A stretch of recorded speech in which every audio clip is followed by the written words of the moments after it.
Hello guys, ito ang lulutuin natin ngayon. Pork. Yan guys ang lulutuin ko para sa aming lunch. Tapos ito ang pinaka parang sauce niyan. Magigisa ako ng salted smoked pork. Tawag namin dito speck. Tapos mayroon siyang apple at saka sibuyas. Ano ba yun? Yan. Tapos lalagyan natin ng wine. Pwedeng red wine, pwede ring white wine. Ayan guys, naglagay na ako ng cooking oil. Tapos ito na yung ating pork. Ayan guys, naglagay na ako ng asin at saka paminta. Ayan guys, ilagay na natin yung apple at saka onion o sibuyas.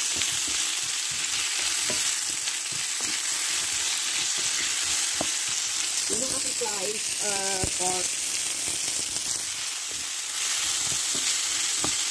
Tapos ito na yung ating speck of salted pork. Ito yung ating paper, black paper, at saka konting salt. Dapat guys, mayroon pang laurel leaves. Kasi naubusan ako ng laurel leaves. Kaya, ayan na ang ating ingredients lang sa ngayon. Tapos, lagyan na natin ng wine.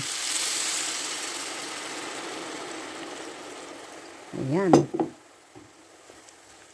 Ayan muna natin kumulo guys.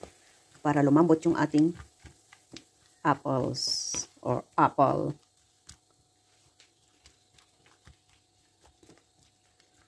Ayan. Ayan na guys yung ating sauce or toppings sa ating pork.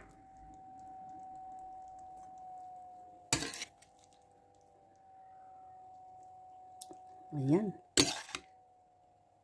Yummy.